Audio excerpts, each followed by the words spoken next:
All right, well, what's up, everyone, and welcome to the 33rd issue of Why Am I Nervous and Joe? What up, comics? For each and every week, we get together to talk all things comics, from old to new, fan theories to what ifs. We've got you covered. I'm Cameron James. Joining me, as always, the Golden Voice of podcast, Matt Ferreira. What's going on? We're back in person, baby. Not in the are. cave, but No. still ready to rave. No, we're in my Let's go. kitchen. Yeah. We're in my kitchen Dining with in the room. We got Believe That Dreams Do Come True. We're back here. my grandmother got me that. Yeah, well, Believe Dreams Do all Come right. True. As I wasn't ripping on it. As long as no one rips on that, because I got a big bone to pick with people that rip on that. And we got the Warner Brothers animation thing in the background here for the Batman animated series. Yeah, we're catching up on a little Batman TAS, as you just said. Yeah. Yeah. Isn't it C? See? S. Series. Series is totally an S. All right. Yeah. I was like, what? So, but yeah, we have a bit of a different layout. Don't get used to this. This is not how it's going to always look. It is kind of nice. Not going to lie. It's not it. It's a little. We got the high road table. Like we've got a. This could be. This works for me because I'm short, so I can actually be in front of the microphone. This does not work for you because. Well, yeah, but the other table didn't work for me either. I was always like off camera and like back forth and valid. move around a lot. We just gotta we have that sign in the cigar room. Yeah, the cigar might be the go-to in the future. Stay tuned. Why am I a nerd? Big things coming in 2021. Yeah, we just keep changing everything. So hopefully the cigar. What we're gonna do is get a table and put it out there, and we'll call it a day. But hopefully, hopefully we can get the other shows up and running. Alpha Beta Gold's still filming on schedule. Excuse me. Fourth and One seems to have a little bit behind. Shonen Showdown finally got the first issue published, but we've got to get a new name. Yeah, which I'll take the L for because I picked that out, and then there's someone who already has like 45,000 subscribers with it. 100. Oh, we might be able to beat that. We have 82. All right. Well, we're on. That's on YouTube. Our Instagram though has a little. We broke 1,000. Yeah, actually, we do want to say thank you to all of our subscribers on Instagram. We appreciate you. All 1,000 and I think we're close to 1,100 now. No, we're at 1,000. We're over 1,000. We're like 1,025. 26 is my guess. 1,026. I'm guessing. I could be completely wrong. Well, let's see. Hold on, I'm switching here. I got to go through my personal account. There's my dog's account. We have 1,028 followers. Oh, I was just close. I was off a little bit. Yeah. But anyway, whatever. Once again, this is Why I'm a Nerd and Joe Comics. You can follow us on Instagram, Why I'm a Nerd Official, Facebook.com/Why I'm a Nerd. Listen to new issues every Tuesday on YouTube and your favorite podcast service. Looking for some video game talk? Listen every Monday to Why Am I Nerd's flagship video game podcast, Alpha Beta Gold, where myself, Jason, Justin, and Just Matt get together to talk all things video games. If you're looking for a podcast about news in the video game world, though, don't listen to this because it's not what we really talk about. But if you want some no bullshit, honest opinions on it, check it out. Last but not least, well, not last but not least anymore, but don't forget to also check out whenever it decides to get published. Every couple weeks. Fourth and One is going to drop some information on you. Whether you're a diehard New York Football Giants fan, play fantasy football, or just looking to get some weekly recaps around the sports world, we're your one-stop shop. It's myself, the Golden Voice, Sean, the French Toast Daddy, and Ant the Stat Man. I mean, it kind of sticks, though. And thank you, Kevin Conroy. Kevin Conroy, the voice of Batman, is the one who dubbed Sean the French Toast Daddy. Yes, so he did create that. True story. True story. But Fourth and One's going to be coming back with a vengeance soon. It's going to be a lot of football playoff, NFL playoff, and basketball news. I would think. I was really excited because the Magic started 4-0 and now they're 4-2. But that's another story. We also showed in Showdown, which again we said before, which will be changing its name because we kind of possibly accidentally stole it, but not really. But that's an anime show with the Golden Voice over here and Washington Dave from the Rise and Fall podcast, where they talk anime. And do you talk manga? We talk manga too. We talk some of that shit. The My Hero Academia manga. I don't know what any we were talking about. But I'm gonna get you involved. That's good. There's some manga you would be interested in. You would like Tokyo Ghoul. That might be what I get you. I've heard some things about that. But the only thing I will say, going forward with 2021, I myself, Cameron James, have made some sort of changes in my life. I just want to let everybody know that from the bottom of my heart, I will not stop continuing to fight the fantasy football 4th and 1 league was fraud. I will not admit defeat to a sports told by a girl because she did not beat me. She did. Ashley did not beat me. She Bill decidedly. Belichick, Cam Newton, and your fucking loser ass state of fucking Massachusetts can go fuck yourself. Wait a You minute. and the state of Massachusetts can fuck off. Do you hate Massachusetts as much as I hate Ohio? I hate Massachusetts more than you hate fucking Ohio. Oh my God. Fuck you, New now have England. it. There are 2 Fuck states you, Boston. on the do not fuck with list. And fuck you. Wow, the spikes on my computer just went off the wazoo because of me saying this. But go fuck yourself. If I didn't hate you enough, you stupid ass old fucking piece of shit. You bench Cam Newton, and I lost by not even 3 points, like 2.7 fucking points in a fraudulent fantasy football league, which I was already getting myself a championship belt made. Why would you? That's your own fault. That's karma. You can't buy the belt before the title is won. Because it was mine to win. Even Sean felt that for me. True story. He's like, man, I said, he told me to my face. Stephon Diggs having a touchdown he at told the me end to really my face just that shocking. he finally said to me, this guy's finally gonna win something. I've been 3 times in the past 4 years. I've been number 2. Wow. Yeah. Well, 2. I guess you just stole our number 2. So the other That was night, a shitty way to end. I had a bad day. I walked down my street. I just needed to de-stress a little bit. I walked down pacing. I'll always be number 2. I'll always be number 2. I'm just never gonna be good enough to be number 1. But that's not true because I didn't lose. Bill Belichick lost. Bill Belichick lost. You fucking schmuck. Fuck off. And Cam Newton, I hope you never play a fucking football snap again in your life. But you should be. I heard the Titans are looking at him. Fuck that.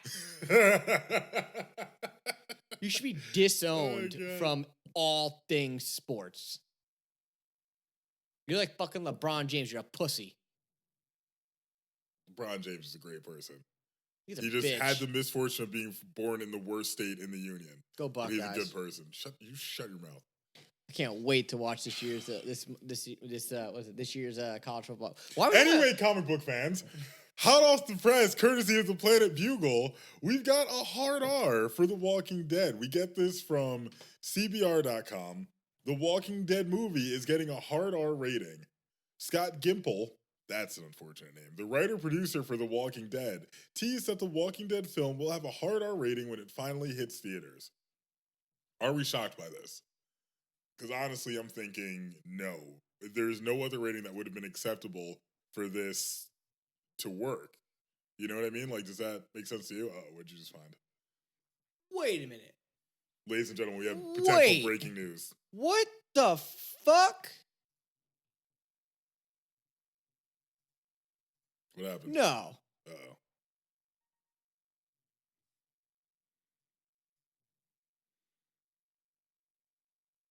What? What the fuck? Who's...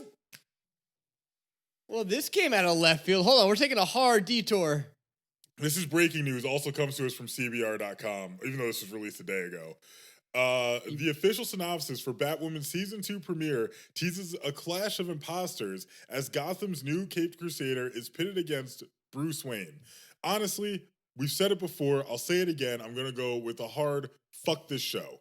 Because this doesn't have the base. Just make a goddamn Batman show. If you make a Batman show and you introduce Kate Kane or whoever this new Batwoman is as a character, and then they build their own fan base and they want to break off, fine. Totally cool with that. But stop ignoring the root of the problem. Like, why aren't these shows successful? Because people want to see a fucking Batman show, and we keep giving them shows that should be spinoffs.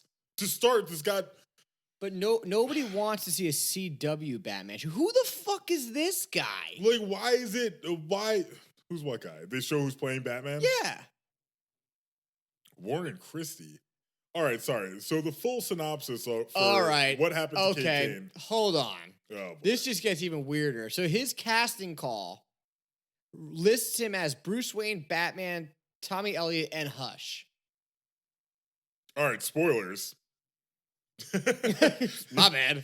The Clash of the Imposters now makes perfect sense, actually. That makes perfect sense. I'm less angry than I was. Hush does not deserve to be in this. He deserves better than this. Hush deserves a movie. And a late movie. They should do a slow build for Hush. Have Thomas Elliott slowly in the background. gathering his shit. You know The what problem I is mean? Like, almost like what they did in... the problem is they changed Hush in the cartoon, which was really dumb. Yeah, that was really bad. But what they should do, well, they had to because they were like, people, everyone knew who he was. Who What cares? they should do, I agree. But what they Not should everyone. do is build him up the way they did in the Arkham games, where he's hinted at in the first game. He's a surgeon in the first game. In the second game, there's all people around the city, like, you know, they're getting assaulted. They're missing different, like, you know, body parts and getting different surgeries on parts of their faces. And then eventually he gets revealed in the end, and he comes back as a villain in the last game. That's how you do Hush. This is just movie. This is just the dumb. synopsis for this episode. What happened to Kate Kane? I read literally the first sentence and I'm infuriated. Go for it. Are you ready? Do you want me to do the narrator voice? As friends and family hold on to hope that Kate may still be found, a homeless 25-year-old named Ryan Wilder stumbles upon Kate's batsuit. How does she know karate? Focused on no longer being a victim, Ryan takes the suit to use his armor and goes rogue in the streets of Gotham, taking out various members of a new gang called the False Face Society. Meanwhile, both Jacob Kane and Luke Fox launch searches for Kate. Mary Hamilton grapples with losing yet another family member. Sophie Moore struggles with things left unsaid to her first love, and Alice is furious that someone got to Kate before she could exact her revenge. At the same time, Bruce Wayne, played by guest star Warren Christie, returns under the pretense of searching for Kate, but the truth is, he wants his suit back, and it becomes a clash of imposters as Batwoman and Bruce square off in the action-packed season premiere. Okay, I'm calling bullshit no so many way. things. As you said, how the fuck could she possibly know enough, like, in terms of training to take over as Batman? The fact that... Alright, Noah, we need that. The Catwoman sent his calves. Yeah, seriously. Her calves.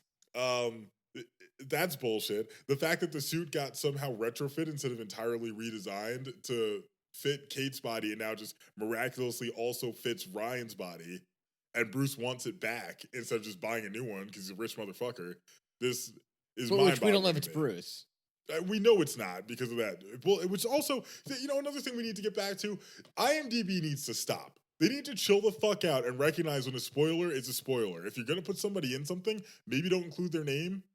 You know, or like, don't put Bruce Wayne in italics or what the hell are these things called? Thomas Elliot in parentheses or italics. Yeah, like Bruce Wayne and whatever. Yeah, no, it says Bruce Wayne in quotes. Oh, Bruce Wayne in quotes. Like obviously when you see quotes, like all right, it's not Bruce Wayne. Like that's like, no. This is. I can't believe I found this midway. That's right. Well, I mean, sometimes CBR does that. Oh, but going back to original topic, yeah, hard R for The Walking Dead. Not shocked. Makes perfect sense. There is no other option. I think The Walking Dead would have done way better if it was on HBO or like Showtime. I think that it lost a lot of just from being on AMC. I mean, they did a lot for being on AMC.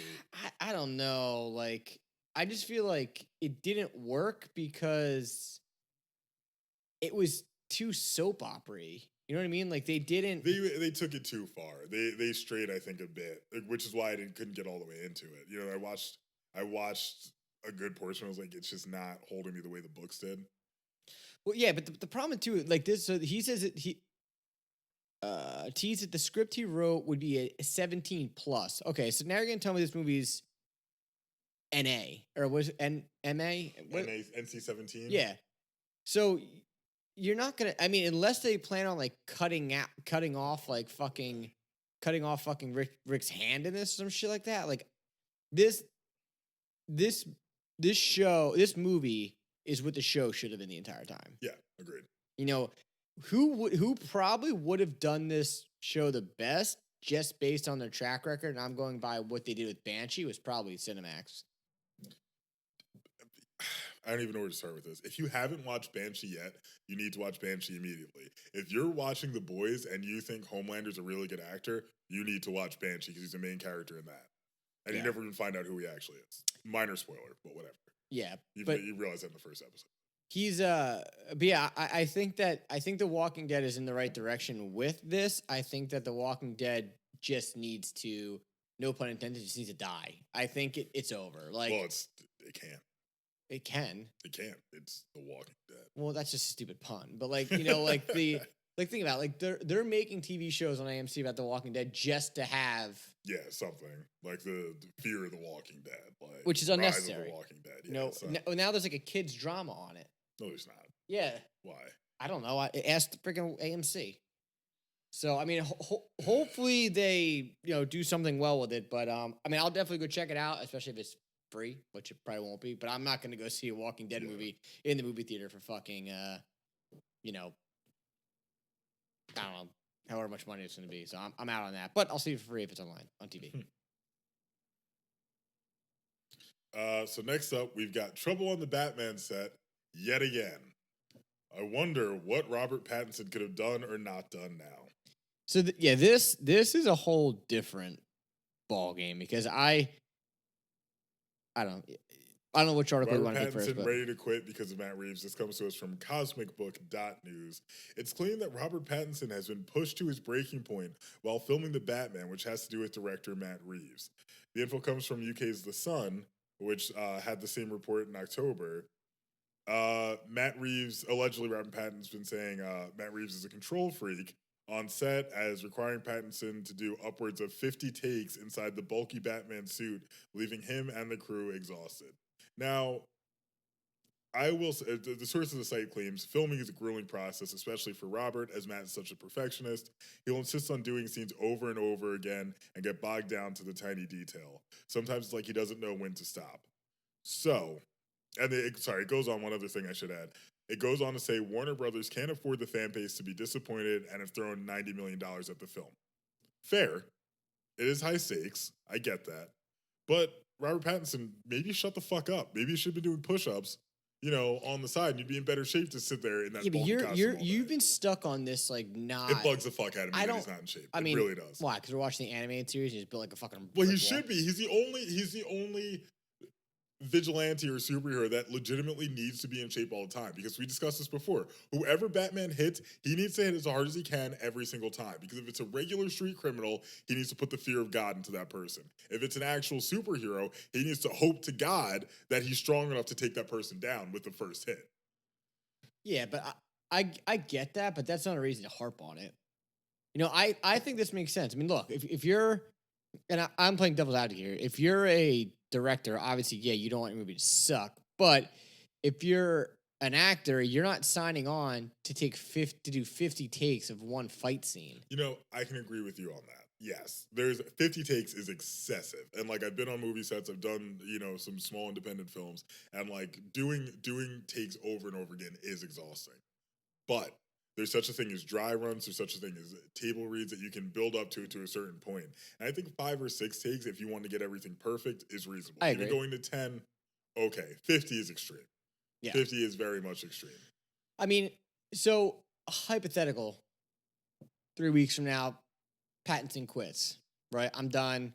He got some sort of money. I'm sure there would be. There's got to be a clause in his contract that if he quits early, he doesn't get the money. But he probably at least got a fourth of it. But let's say he quits, right?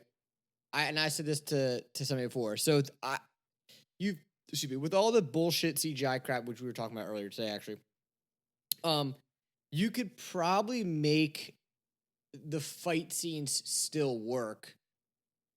Possibly. This is a hard problem. Possibly make the fight scene still work if you could find another actor that has a similar jawline. Or they could just, because you're not going to refilm all those fight scenes. Thing, yeah. You got to hope you got enough of it already being done. Your best bet, honestly, would probably be to CGI it the way they've been doing. CGI everything. What? Like his chin. The way they've been doing everything else. You put a green friggin' piece on a guy. Actually, even to back that point up, CGI it. This character, I'm not going to do spoilers in case someone isn't caught up, but this character is recently CGI'd. Yeah, but that's just like a head on a body. Yeah, but this is a chin. This is just a chin on a body. I question how much of the actual fights Robert Pattinson's doing in this film. Well, my thing is, I still question this movie, period. I'm still questioning everything. You're still convinced that it's going to be a Batman Beyond film. But as an actor, and I would side with him on this, saying like, hey, I signed on to make a film. I didn't sign on to get my ass kicked every day and film 50 things. Now, maybe Robert Pattinson's just a bougie ass fuck. I don't know. Who the fuck knows? He could be acting like a little. He could just be a prima donna for all we know. Yeah. But you know, 50 takes sounds. Except 50 takes is a lot. That is a lot. Like even if it's a 2-minute scene, like that's a lot you're talking about redoing for this whole time. But I've also heard before that Matt Reeves is like this. That he's kind of fucking crazy about it. Well, I mean, what other? I always forget what other things Matt Reeves has done. I'm going to look at his other films right now. Yeah, but I guess the moral of the story is if they do have to recast it, it's like where do you go from here with this movie? Like this movie's just been in like turmoil after turmoil after turmoil. That how much more turmoil can this movie possibly freaking hold? What are you finding his? I'm looking at his movies. I'm like, there's nothing here. There's War of the Planet of the Apes, Dawn of the Planet of the Apes, which those movies were apparently really successful. Never watched them. They're pretty good. Cloverfield, which I liked. He did the first one? Yeah. Really? It looks like he might have done 10 Cloverfield Lane, too. I'm trying to... That movie was pretty good. I didn't see 10. 10 was pretty good. The twist was pretty good in it. Kind of weird, but... I just got just jump to his director stuff.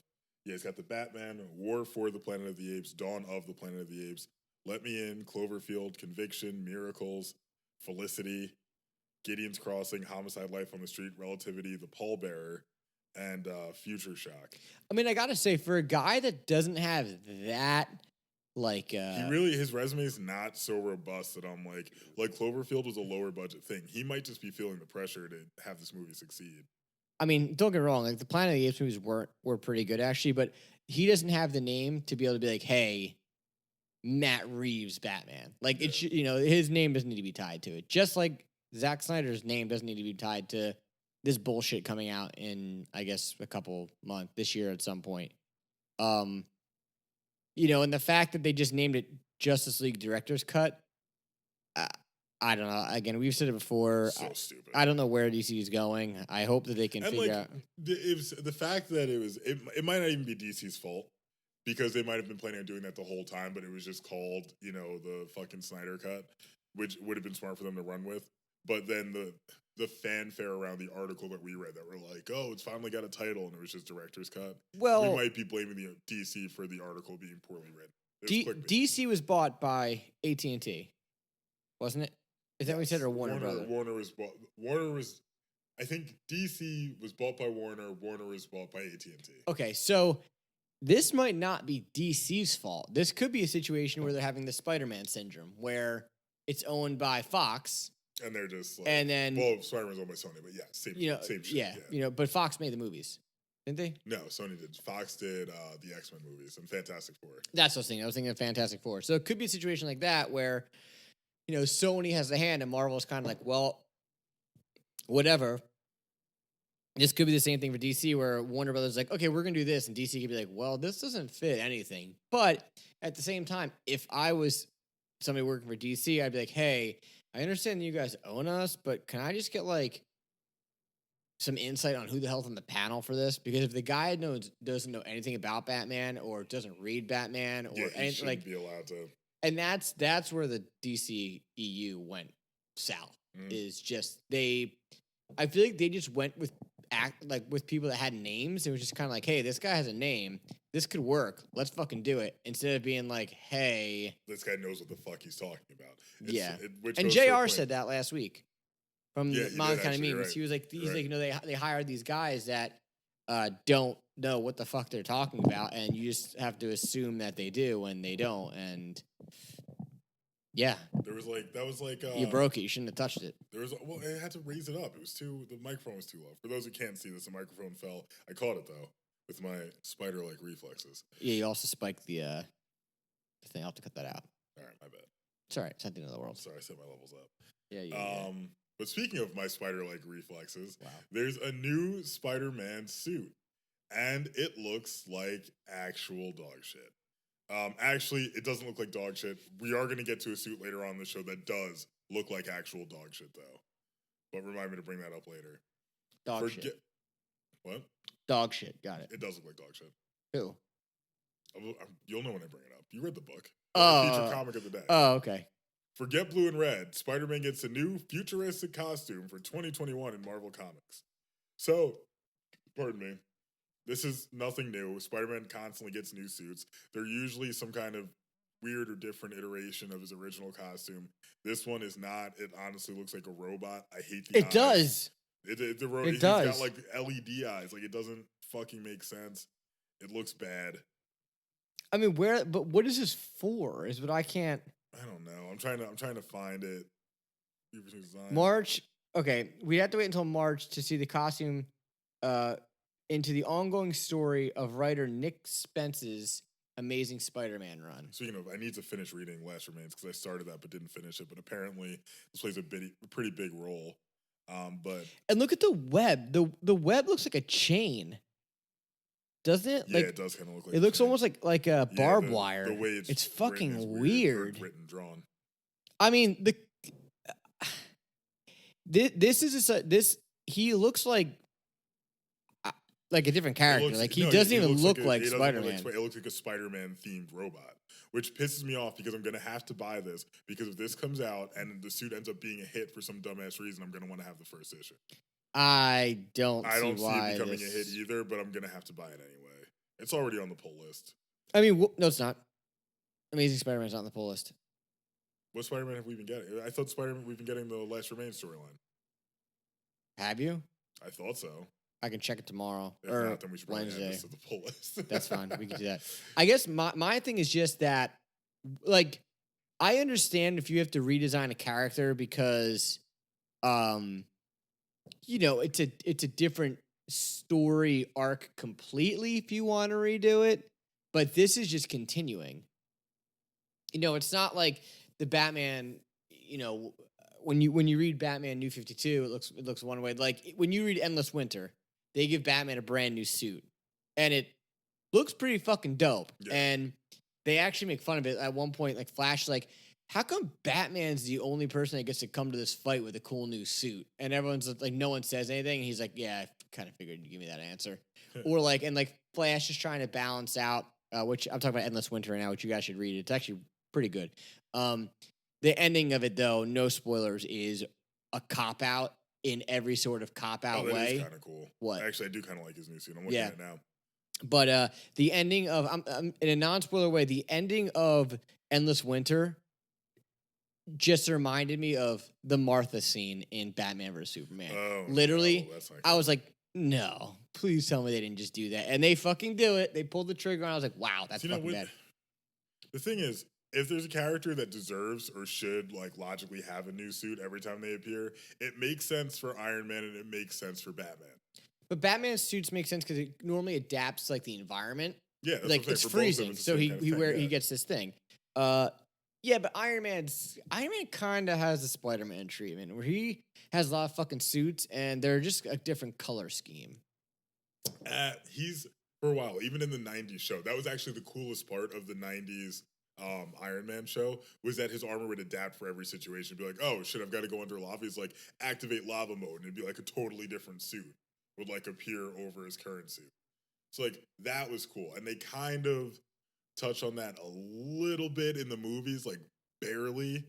You see it a little bit towards the end of Iron Man 3 when he's got the house party protocol, and then you see it a little bit with Infinity War / Endgame where he's got the super adaptable suit.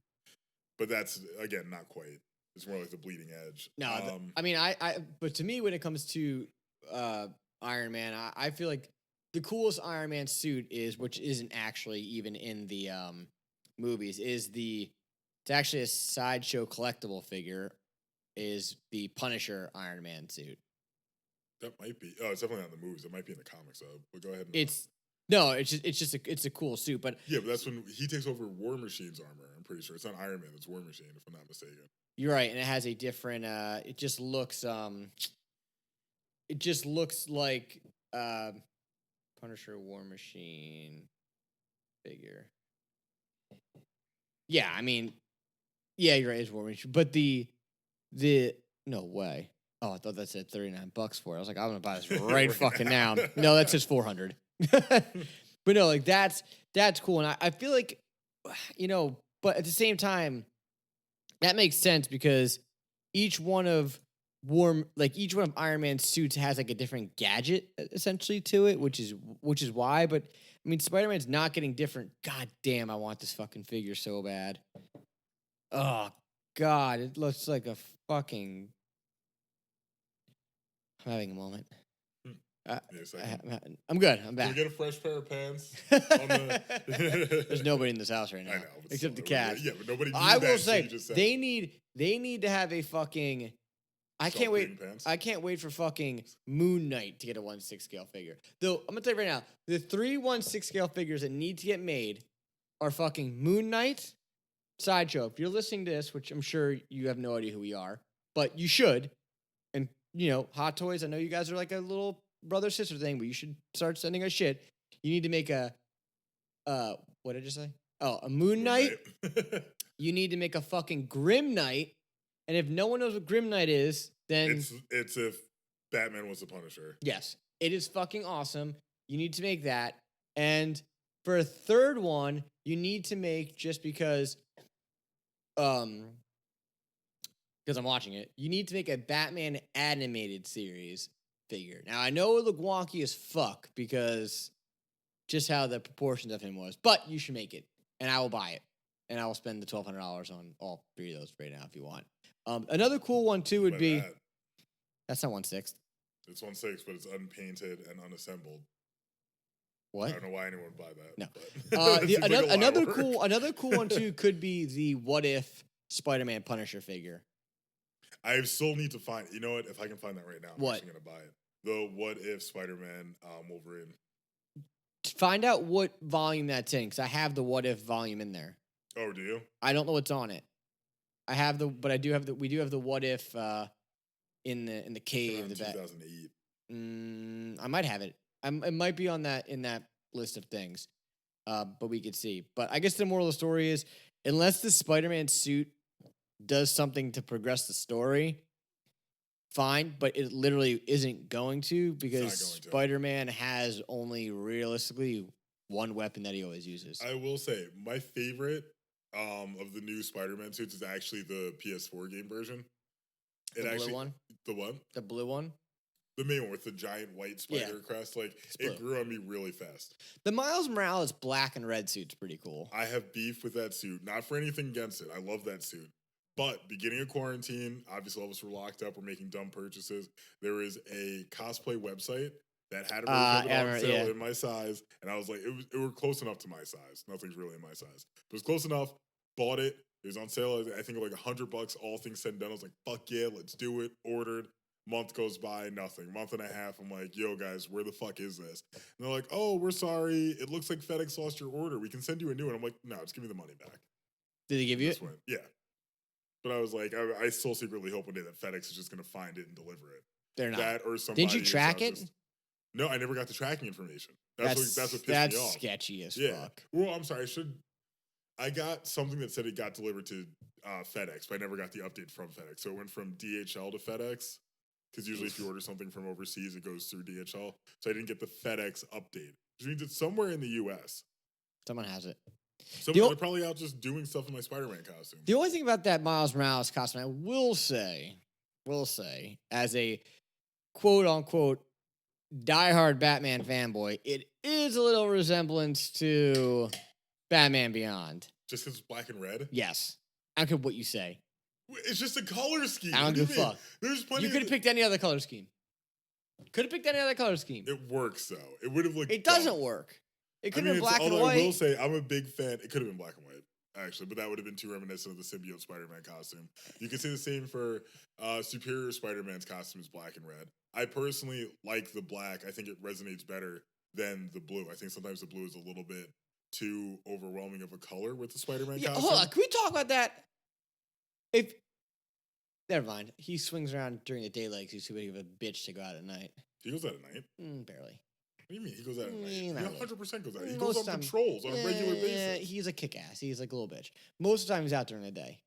Yeah, he doesn't need a fucking a symbol. Yeah, just shine this in the sky, and then I'll know when to show up. Exactly. And everyone's going to know where we are. Yeah, How has nobody ever just bombed? Like, if I'm a criminal, I'm just posting up somewhere, and I'm like, I've got rocket launchers set from different angles. I'm just waiting for the goddamn bat signal to go off, and I'm just staring. And as soon as I see Batman swinging, Commissioner Gordon, I'm like, just launching rockets from all fucking over the place. Boom. It's Free just Gotham. stupid. It would work. No, it wouldn't. Yes, it would. So would anything to kill Spider-Man. Hold on. it wouldn't. I stumbled over that. Spider sense. That's bullshit. It doesn't work in the rain. That's bullshit. The fact I didn't write it. I didn't write it. But it doesn't even make sense. Like, logically speaking, it's a biological advantage. Yes, it's shenanigans. Yes, it's bullshit. But why the fuck would the rain be what affects it? Look, I'm Bruce Wayne. I'm one of the smartest people in the fucking world. I got all these gadgets. Oh, here's my thing. I'm gonna wait for Spider-Man to come out in the rain, and then I'm gonna throw an electric rod, batarang thing, and electrocute him to death. Blah. Yeah. Well, can we talk about Batman's hard-on obsession with bats? By the way, not everything needs to be shaped like a bat for it to work. Or if we're gonna talk about it, if you're gonna charge your phone, I'll what agree you on use? I'll agree on that. Or the fucking what was I reading? The Battery. That's what I was Yeah, gonna say. that was, yeah. I was like, what was that from? I forget what comic it was, but I think he sent it to the Flash, and I give the Flash full credit for not immediately quitting the Justice League. I'm like, I'm not fucking hanging out with what this the guy hell anymore. was that from? I forget. Was that from? It wasn't from Hush. It was like, no, it was a major comic. It was something important. It wasn't like we read it recently. Yeah, it was bad. I know. I took a picture of it. Yeah, you showed me that picture. You're right. It was in the new it was in the new Batman stuff. Yeah. Or when Clown Hunter has, I think it's Cloud Hunter, Clown Killer. It's Cloud Hunter. His bat is called the Bat because he took Batman's batarang and jammed it in the fucking bat. So things like that. Like, why is everything just? Oh well, okay. Hold on. No, Batman has bat tracers, doesn't he? And aren't they shaped like little bats? Am I crazy for thinking that? I don't know. I know Spider-Man has it. That always bothered me. Yeah, the Spider Bots. Not in the game. Not in the Still game. called I'm talking about the animated series. They had the little tracking device, and Spider-Mans were always shaped like spiders. I'm like, A, why do you have the time to design them all into spider shapes? B, if anybody sees it, they're immediately going to know who's tracking them and what it is. Yeah, but not for nothing. They also, back to what I was saying about Spider-Man, is he's wearing blue, maybe because he's always swinging around during the day to blend in with the sky. Because who picks blue? I mean, he's got red on too. Like, who there's picks nothing blue? red in the sky. It's mostly blue. Yeah, but it's not sky blue. But it's mostly blue. It's not sky blue. It's blue enough. You know what color. The sky changes color. And either way, if you want to play that argument, then Spider-Man wears primary colors because it attracts attention towards him. So if you're going to shoot at someone, you're going to shoot at Spider-Man first. That protects civilians because they're going to be aiming towards him. That's a bitch-ass question. That's a bitch-ass Hold thing. on. Let me finish. Batman wears a giant bat symbol around the most protected part of his body so people shoot there. What do his sidekicks wear? What does Robin wear? Which version of it? Is it a bright which version green, of Robin? Yellow, and red outfit? No. It's red. Either way, it's a primary color, and Batman's, I'm shrouded in darkness. No one can see me. And Robin's like, hey, Bats, where are we going today? Lolly G. And he's got all these bright-ass colors getting shot at by all the crews. Like, Robin, watch out. Oh, my God. Robin got killed by a crowbar. I'm shocked. Robin's the only one that has that bright color. Batgirl doesn't have that color. Because they all grew out of it. Batgirl's wearing like purple and yellow or some dumb shit. But it's a dark purple. It's fucking purple. It's and yellow. And yellow at night. Come on. It's still dark. The only one who makes sense, and he doesn't even make complete sense, is Nightwing grows out of the Robin costume, gets a more badass Nightwing costume that does nothing to protect his head. His new costume, I think, does, doesn't it? I don't have the future state in front of me. Oh yeah, I think you're. I think he has a helmet. It always now. bothered me, like because like if you sneak up behind him, that's it. Well, look at the original Robin outfit. He wore fucking short shorts, like he was playing basketball with a fucking with the fucking 70s NBA players. So and just like a thing across. Yeah. Fuck if I know. But more of the story is, I hope that the Spider-Man suit figures out. I hope it makes sense. I hope they're not just putting it together to, as a cash cow. Because I know JR said last week we were talking about something. They're just cashing in. Yeah, he's not. But I don't think it was from this. We were talking about something else. Yeah. But I will say, you know who does have a blue and red suit that sometimes looks shitty and sometimes looks good too? Wow, that was a really bad leeway into this next. That was an excellent leeway. That was terrible. What the fans say, that was an excellent. That was bad. That was good. I didn't like it. If you don't like it, doesn't mean it's not good. You don't like a lot of things that aren't good. Shut up. You know what I mean? That's bullshit. Black Panther sucks. CBR.com brings with this news that Kevin Smith shares Warner Brothers' early pitch for the scrapped 1990 Superman film. So, years after speaking on the 1990 Superman film, Kevin Smith found and shared his Warner Brothers pitch and letter on his podcast, Fat Man Beyond. This is a guy we should team up with. I would love to get on. Kevin Smith. He lives like down the street. He does. But if you scroll down, you can see the actual. Yeah, I'm going to it right now. We can just go to. All right. So, and this is, again, the infamous script where whoever was in charge of the DC stuff was like, we need to have a giant spider or a giant bear because they're the kings of their respective hunting kingdoms. What? Yeah, that was the guy who was like, he's the greatest hunter in the animal kingdom, was a spider. Which is why, but then that guy went on to instead produce, I think, Wild Wild West, which is why there's a giant mechanical spider. Oh, that was in Kevin Smith's Superman. That wasn't Kevin Smith's Superman? No, that was Tim Burton's Superman. Oh, excuse me. All right, my bad. But then, yeah, it's so ridiculous. He also wanted Superman to fight a bear because a bear would somehow have a chance against the Man of Steel. Like, come on. It happens in the books. What books? There's like a comic. We did. Is it a bear from space? No, it's like a bear. Superman just fights like a bear for like a second. It's fucking stupid. Who is he? Leonardo DiCaprio? That scene was fucked up. Did you watch that? If you guys haven't watched The Revenant, I have no desire to watch the full movie. I just watched him get fucked up by the bear, and that shit's brutal. The movie's slow as fuck. Leonardo DiCaprio won a fucking, like, the Academy Award. He deserved it. They were just like, fuck it. Like, finally. They're like, you actually got assaulted by a bear. Like, he at one point, I'm pretty sure, is penetrated by the bear. Like, if you look, the bear's behind him, and he's like, ah! And the bear's like, roar. It's like, it's fucked up. Do you think he gets raped by the bear? It looked kind of like he gets raped by the bear. Anyway. So, Smith also... Fucking Leonardo DiCaprio getting assaulted by a bear. Smith also read the pitch itself, and I'm going to go ahead and do that now. Alienated from the world he protects, convinced his relationship with Lois Lane is doomed, Superman is suddenly defeated and left for dead by the villain Brainiac, an intergalactic genius intent upon collecting the best DNA in the universe. Superman is secretly nursed back to health by his mentor Cadmus, only to discover he has lost his superpowers. As Lois mourns the loss of her love and Brainiac frantically searches for Superman's body, the Man of Steel returns, disguised and using a high-tech bodysuit to fight while he attempts to regain his powers. While battling Brainiac's henchmen, Parasite and Banshee, Superman rediscovers his powers and his love for Lois Lane. In a final showdown, Superman destroys Brainiac and saves a world that he has come to call home. I'm when I read this, I was like, I'm on. I'm good. Sign me up. I would watch I will that. totally watch that. That was similar to my pitch, and you said this to me earlier. That's similar to my pitch that I had a couple episodes ago for what should happen in a Superman comic. That should not happen. Your pitch should not happen.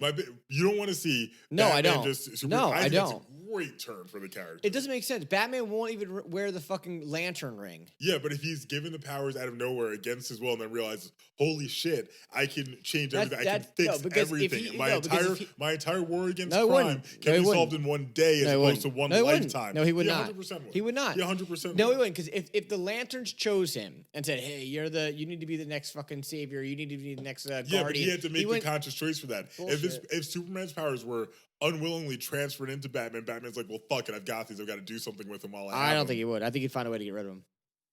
He might eventually, unless he realized, he would find a way to get rid of them immediately. Batman with Superman's powers is the scariest thing in the world. No shit, Batman's the scariest thing in the world. Period. No, Batman's all. Oh, you guys fighting Darkseid? I'm gonna sit back here and do some calculations. Yeah, smart. He's a fucking genius. Yeah, he's got a fucking calculator. He's the world's best nerd watching the football team. What? Yeah, he's sitting on the sideline, not doing anything. He's not the coach. He's the coach. Not the goddamn coach. He's the coach. He's not the coach. He's the fucking. Well, I'm not gonna say that name in this household anymore. But he's not him anymore because he's a sin.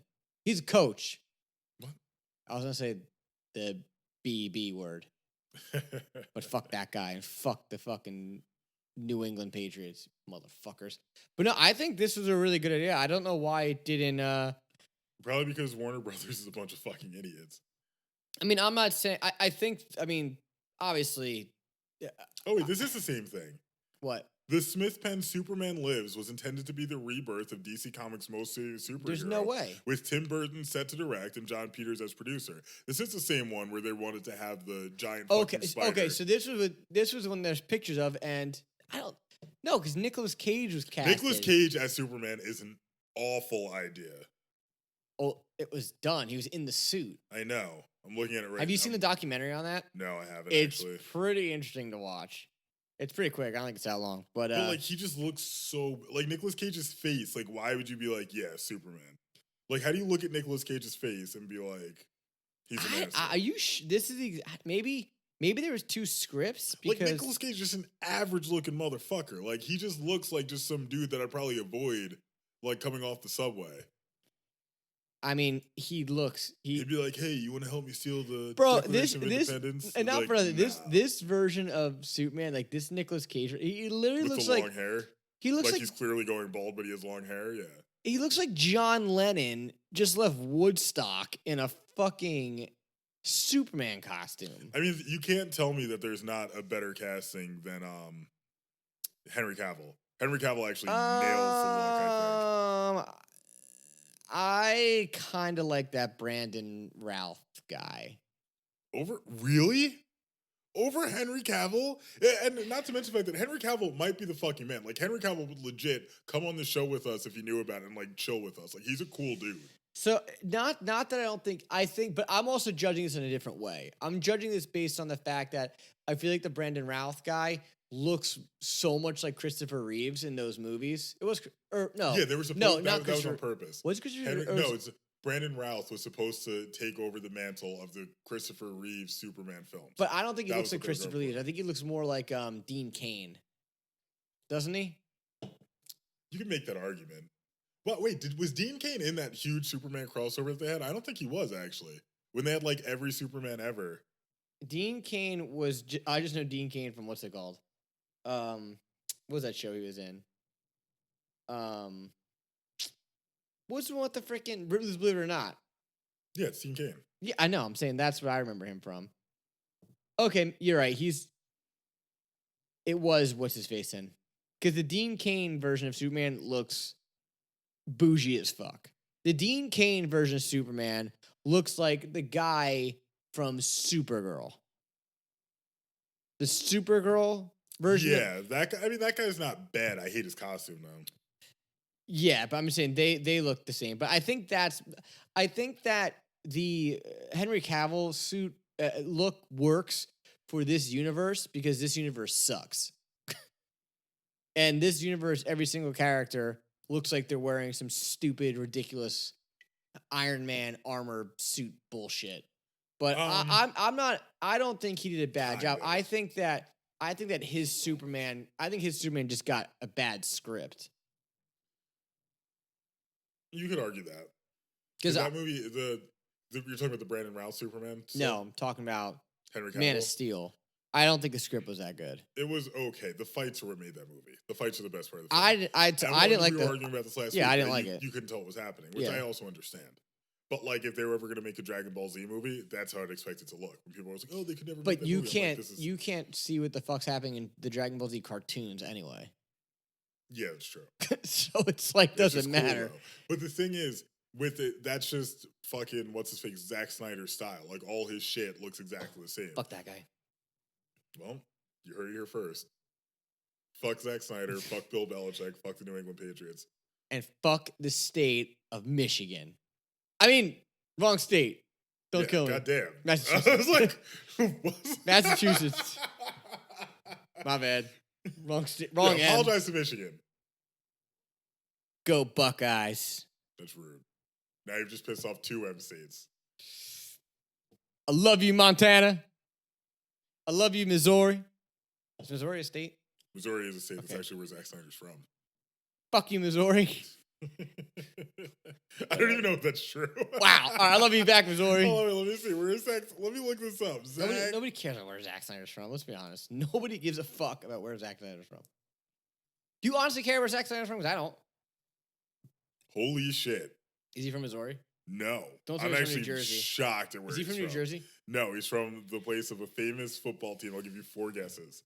It's a very major football team. Dallas. No, it's a very major in the football world football team. If that makes sense. Washington. No, you got two guesses left. Well, don't tell me it's from. It's not Tennessee. No.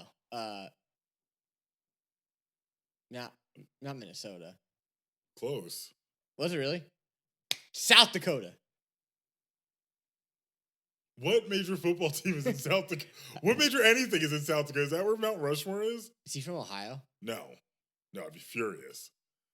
No, he's from Green Bay, Wisconsin. I didn't finish. Oh, well, you had 4 guesses. Anyway. Yeah, that's the only thing from South Dakota is Mount Rushmore. Whatever.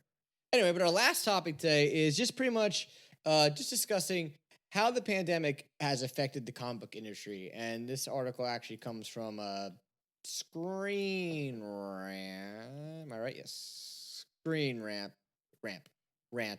And as everybody knows here, I'm really bad at reading shit, so I'm just going to read the spark notes here. The coronavirus devastated countless industries in 2020. The comic book industries were no exception. Diamond Distributors, the leading comic book distributor in the world, halted operations in March. Comic book shops were forced to find alternate ways to sell their stock. Multiple conventions were also canceled, which left attendees, vendors, and organizations scrambling. But despite all the chaos in 2020, showed what the comic book community is capable of. Multiple creators raised hundreds of thousands of dollars to support local comic book shops, and there were no shortages of fan art and comics celebrating the frontline workers. Let's hope for a more stable 2021. So I have a lot of fucking complaints about this because I don't understand how the coronavirus would have affected the industry as bad as it did. If anything, and I said this to you before when we were eating dinner, I felt that it would have benefited it because, like you said, everyone's home. You can get these comic books from multiple media sources. It doesn't have to be physical. It can also, it's digital all over the place. And the fact that the Diamond Distributors shut down their operations to distribute makes no fucking sense to me because how many people are honestly working in that factory? Yeah. I pretty this unnecessary. To me, this was the calling for the comic book industry to, make a big comeback. Because think about it, movies were stopped, television shows were stopped. So that's probably, besides books, those are probably the two major entertainment outlets. Obviously, is movies and TV shows, and then maybe books and the comic books last. But this was perfect for the comic book industry. Like, hey, we can jump up, maybe not as much as movies or television shows, but we can easily jump up to third in line, maybe even second, because people want shit to do. We can just put it out. Think about it. This comic book right here that we'll talk about in a second here had 4 people work on it, right? So how can 4 people not work together in fucking I don't see Zoom? how it can't be done digitally. I really don't. You can share a screen. I've seen comic book artists work in person where they have the digital pads. You can share your screen, show someone what you're working on, show them what the design is. I don't see why it's not doable over the internet like everything else. Yeah. It's just weird. And like even talking with DC. So DC stopped their Batman run at 106. And I think it was 106. It was 107. 106. Now, they're not bringing that back until March. So the whole rumors of DC being sold obviously is bullshit because they've already said that the Batman will continue in March. But that means that's going to continue the Rebirth story. You have Future State that comes out in 2 days. Plus, you have Batman's DC's New Frontier, which is supposed to be coming out sometime, I guess, in the summer, or the fuck we talked about. So, how did anybody think that this was a bad thing? And I'm not saying this was good by any means for the world, but again, I feel like this was a missed opportunity for the entire comic book industry to just capitalize on a unfortunate event. And look, Business 101, as fucked up as it sounds, let's be honest, people make millions off of people's losses. And I hate to be... Yeah. It sucks. To be honest, I'm just being honest about it. Like people make millions off of, fucked up shit. And this was a fucked up shit, which could have brought a huge growth back to the industry. And again, I've said it before, maybe the growth was in a different way. You have restaurant owners You have, business that had to readapt their model about, around coronavirus, restaurants changing their menus, dumbing it down, and you end up making more money because you're not so, you're not You're pulled, not expecting, stretched. you're just like, boom, Yeah. we can make what we can afford. People are And still this going to this come could have in. done it. They could have each, if you had DC, you could have just said, okay, let's take the 5 Justice League characters: Superman, Wonder Woman, Aquaman, The Flash, and Batman, and we'll just base it around them right now for the time being. That's it. Those are our 5 characters. We'll do it. With Marvel, little different because I feel like Marvel kind of has, and not that Marvel has a different type of team, but they have like the X-Men. They have the Fantastic Four. So if you do the X-Men, now you're like, okay, we're just gonna focus on the X-Men, Spider-Man, the Fantastic Four, yeah, maybe Captain America, just because all the bullshit that's going on. I mean, And the Avengers, so, yeah. but that's how it probably should have done. They should have broken it down, but they didn't. So I don't fucking know. Hopefully, like I said, just like this article said, hopefully 2021 leads to a better, for not only the comic book industry, the music industry, the movie industry, the TV industry, the restaurant industry, and just life, period, because it's just getting to be enough. But before we get into our featured comic of the week, Matt, tell us, what can we find on the shelves January 6th, courtesy of our local comic book shops? I actually think this would be a good time to pause and let people know that we are sponsored by Me Moms. Why? Because I need to load everything. Wow. Okay, fair enough. Well, I forgot that was a thing now. what? That I'm not writing it out for you and you have to do it? Yeah. I mean, did you get to it or no? I'm at it, but I have to open the new tab every time. What? Yeah. We have to open up a new tab every time. Well, I guess I could just, change it every time. Yeah, that works. All right. From Marvel, the House of Ideas. We've Stop saying that. That's what they are. Yeah, but you don't give DC something cool. All right. You want me to give DC something cool? Yeah. All right.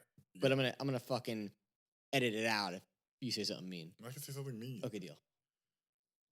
From Marvel, the House of Ideas, we've got the Amazing Spider-Man number 56, Venom number 32, Thor number 11, Miles Morales Spider-Man, who just give him a different fucking name. Number 22, Arachnid. Star Wars number 10. Honestly, I'd be fine with that. That's stupid. Hellions number 8, X Factor number 6, Guardians of the Galaxy, which looks like a King in Black tie-in. Bro, I feel like they're only making Hellions because that chick wears no clothes. I didn't see who you're talking about on this. You've seen the things before. It's not in this. It's not on this cover. It's not on this one, but it's another one. Yeah, just look at any other Hellions comic. Eternals number 1, obviously hyping up for the movie. Iron Man number 5, Juggernaut number 5, Star Wars: The High Republic number 1, Spider-Woman number 8, Symbiote Spider-Man King in Black number 3, King in Black Return of the Valkyries number 1, Ultraman: The Rise of Ultraman number 5, Symbiote Spider-Man Marvel Tales number 1, MODOK Head Games number 2. Ha fucking ha. And Marvel Previews number 7, which looks like it has a preview for Alien Involved. And now we've got from, I selected too much. From IDW Publishing. What? We've got Transformers War World, The Transformers number 26, Usagi Yojimbo 16, Star Trek Year 5 number 18, My Little Pony Friendship is Magic number 93, Sleeping Beauties number 5, Star Trek Voyager, Seven's Reckoning number 3, Dungeons and Dragons at the Spine of the World number 3, and Marvel Action Avengers number 3. At some point we need to find out why that continues. We talked about it. We don't know why. We didn't figure out why. From Image Comics, we've got Crossover number 3, Rat Queens 24, Inkblot number 5, Unearth number 9, and Getting It Together number 4. The Walking Dead Deluxe number 6 is also coming out. Oh, pardon me. From DC Comics and their going out of business sale, Dark Knight's Death Metal number 7. Future State, The Next Batman number 1. Future State Wonder Woman number 1.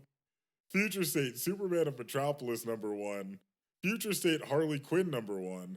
Future State Swamp Thing number 1. Hellblazer Rise and Fall number 3. Future State The Flash number 1. Generation Shattered number 1. And The Dreaming Waking Hours number 6.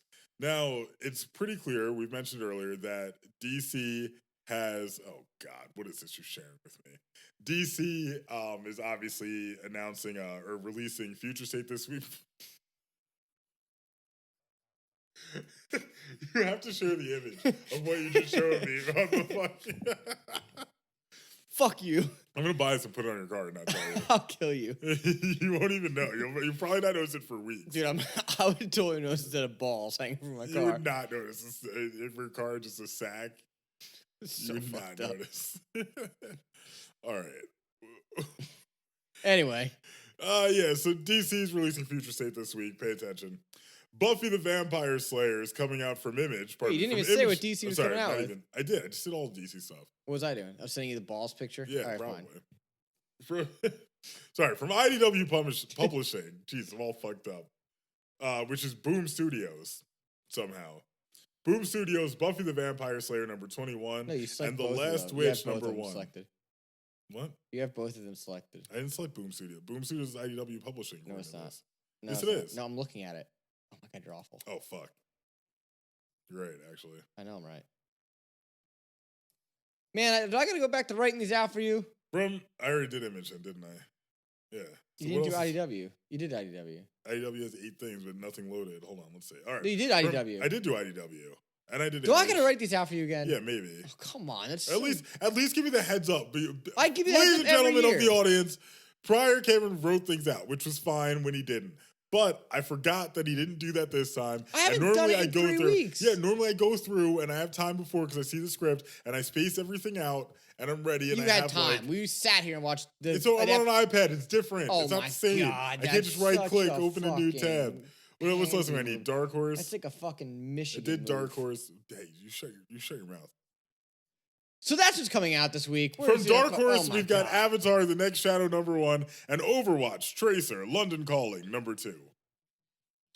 Whatever. Anyway, so this week's feature comic. So we're going to try to change up our feature comics a little bit going forward, especially because Future State's coming out from the greatest comic book company in the world. And they're going out of business sale. They're not. But this week we read Iron Man and Doctor Doom. Which is a tie into King in Black, which King in Black is actually being, in my opinion, very well done. It feels new and it feels hopeless, which is always good with comic book stories because it's like, wow, I haven't seen something quite like this before, where most of Marvel's major threats are taken out in the first issue and now they're pretty desperate as things go on. But to give you the background, this is Iron Man Doctor Doom, number 1. It's a one-shot. The writer is Christopher Cantwell, and the artist is Salvatore LaRocca. I'm sorry, can we confirm that name? It's Christopher Cantwell? Because it should be Christopher Can't Write Well. But we'll get into that in a minute. Iron Man has risked everything to save Eddie Brock, but now he's left with nothing but guilt. As longtime frenemy, Dr. Doom shows up with both counseling words and ulterior motives. They'll be forced to battle an all-too-familiar specter of the holiday season, albeit one now twisted and controlled by the recent invasion of Earth by the symbiote homeworld. As Iron Man and Doom fight as temporary allies, their unexpected encounter, both with each other and a horrifying inversion of Yuletide joy, may ultimately reveal to them the true meaning of nullness. So let's just put, hold on. Let's just put this out of the way. First of all, someone obviously said to them, we need to make a Christmas themed comic book. Yes. Someone clearly said that. And that's all I'm going to say about that. Because, spoilers, obviously, at this point. Santa Claus is the bad guy in this. Iron Man is lamenting something that went wrong with a recent experiment that he had. His armor, I'm sorry, that's one thing I want to bring. I'm sure going to find a picture to put up. Iron Man's armor actually does look like dog shit. It looks like there's pieces of shit all over his armor. It looks bad. It's just weird. His new armor looks bad. It's supposed to be melded with the symbiotes through a version of Extremis, and it looks like shit. It just doesn't fucking work. It's like purple and yellow. It's lazy. It makes no fucking sense.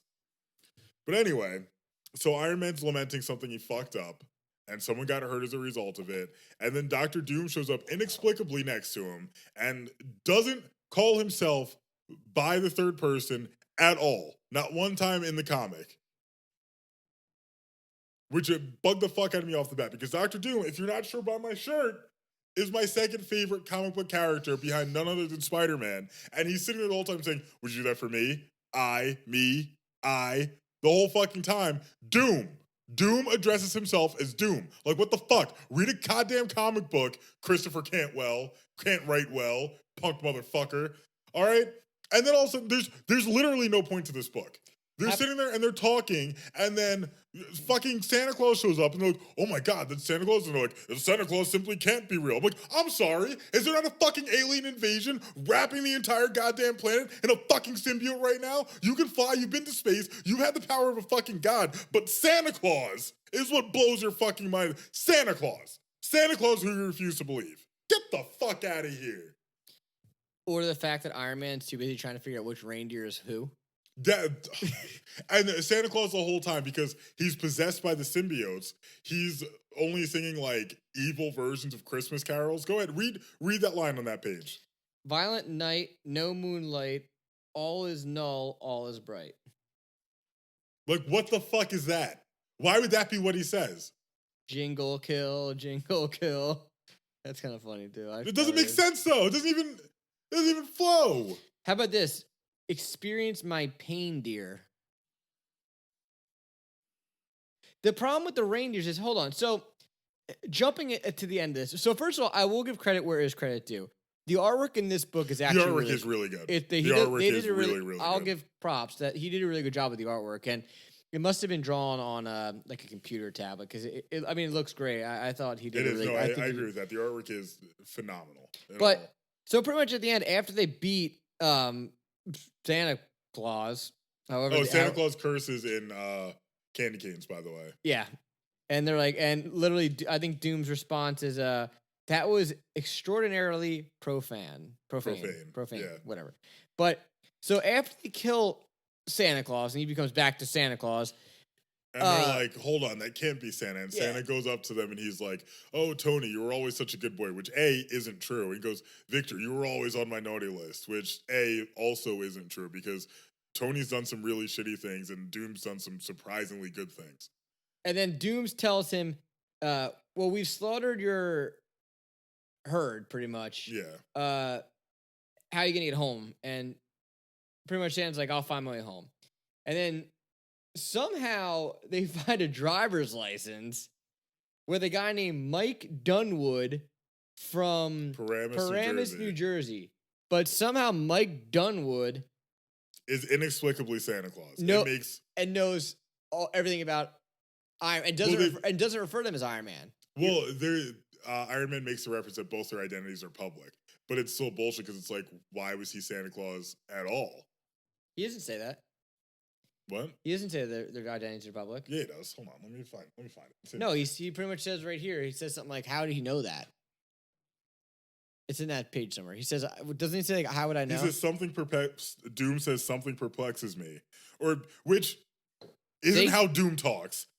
Michael Dunwoody referred to both of us by our real names, and then Tony replies, "Neither of us has a secret identity."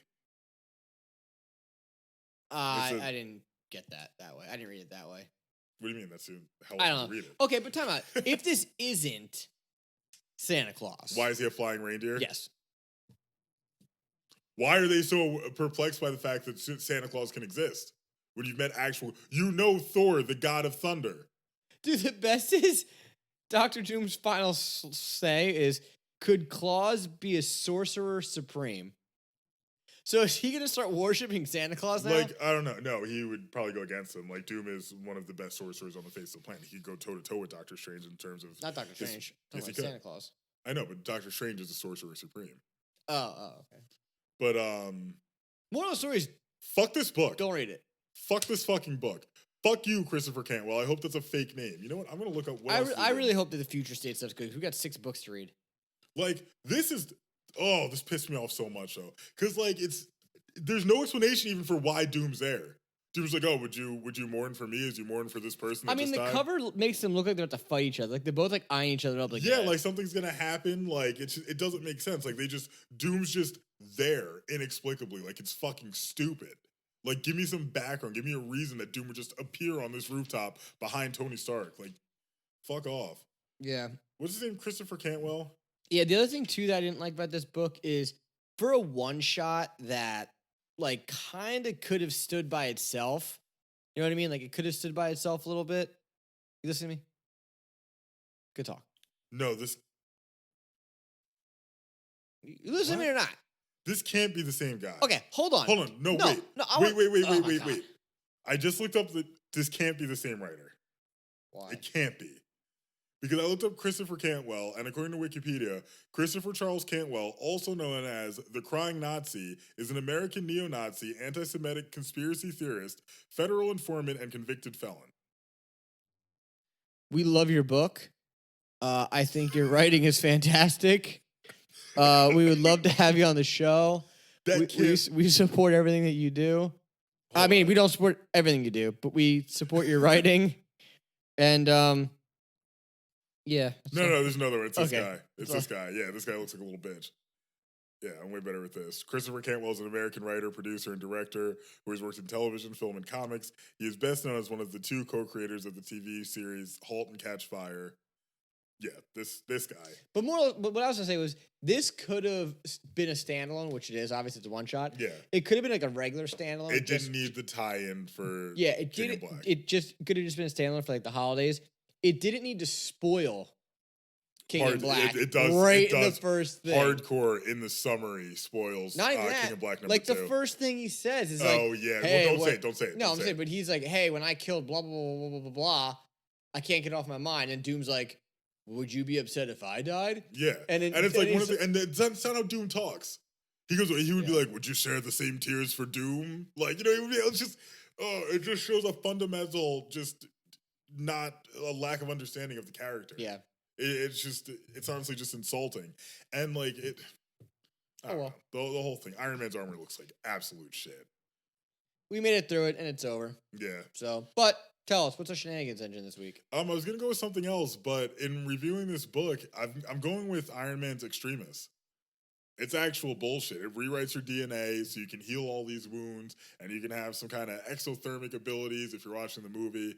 Iron Man uses it to better control his armor. It's a bullshit code that it's like a techno-organic virus, basically, you implant in your body that somehow enhances it. And to full shenanigans nature, Iron Man uses it to somehow take control of a symbiote for his suit, which really does nothing to enhance his suit. His suit still does the same shit. It just has a symbiote on it. It's bullshit. Shenanigans.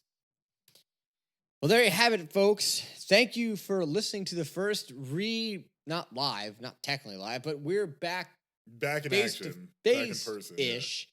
So once again, this is Why Am I Nerd and Joe at Comics. You can follow us on Instagram, Why Am I Nerd Official, Facebook.com/Why Am I Nerd, and listen to new issues every Tuesday on YouTube and your favorite podcast service. Once again, thank you everybody for the 1,000 plus subscribers that we were working on. But actually, I believe we have some things that we might be giving away. Oh, we do have some giveaways.